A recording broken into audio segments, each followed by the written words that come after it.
You can interrupt me if you don't think this is neutral testimony. I was undecided. I appreciate the Attorney General for bringing this issue.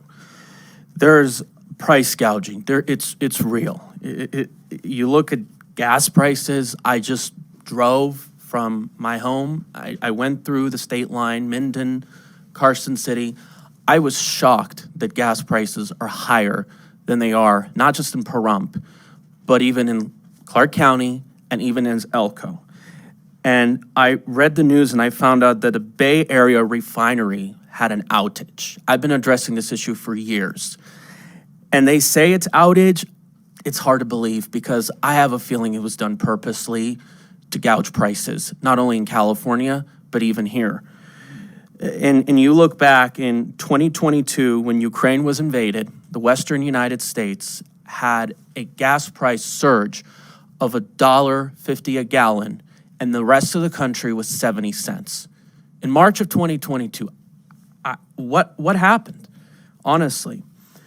Now, I think that if we would have enforced our antitrust laws, you go back 100 years ago, much of this price gouging would have not happened. And I agree, capitalism has its issues. I think all four isms, to be honest with you, are horrible. But anyway, if you look at 20 years ago, if we would have prevented the merger of Caesars and MGM, we would have not had all these. Maybe we would have had the budget shortfall. Think about it. And our unemployment rate prior to the financial crisis was one of the lowest in the country. So I appreciate this bill is bringing forward. This is a great discussion. However, I am concerned that nearly half of the Assembly people voted no. So I'm just curious to know what's going on. Anyway, thank you. Appreciate it. Thank you. And right under that 2-minute cover. All right. Thanks, Chair Pazina. Aaron Ford for the record with my colleague Mark Kruger. A lot of hyperbole, a little subterfuge, some misleading, I think, inadvertent misleading, specifically about the $2 million fine. Let me be clear, it was the other way around. The price on the shelf was lower than what was being charged at the counter, being charged at the checkout. And yes, it was a $2 million fine. It was against Walmart.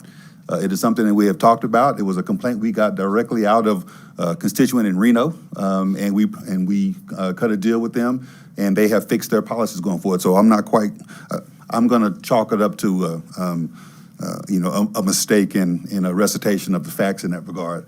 But that's what happened in that regard. The generic drug industry came up here. Let me remind you, we are suing them right now on price fixing. A whole bunch of Democratic AGs have worked together to, pardon me, it's a bipartisan association, actually, of AGs suing the Generic Drug Association in that regard for price fixing. And that is indeed a central good that will be covered under this as well.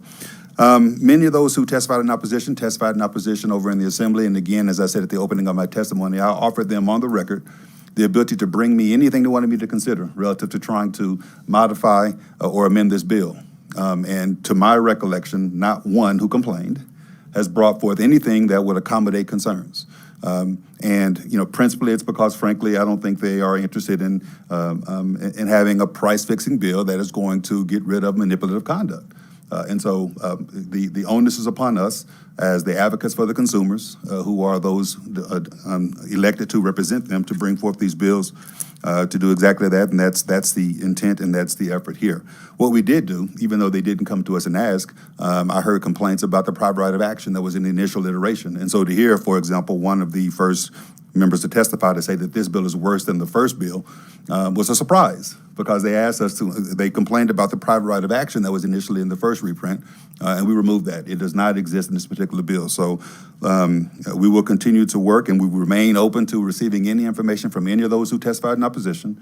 If they have anything in good faith they want to bring forward for us to consider, we will consider it. Now, the last thing that I'll say before, I know real brief, and I'm gonna let him, if he has something to say, real brief. I'll just say that, we did address price gouging. It only applies during an emergency, though. And we did address price gouging as it relates to gas prices in particular. And so I wanted to note that, because I think there was one of the commenters asking questions about enforcing that particular piece of legislation as well. So.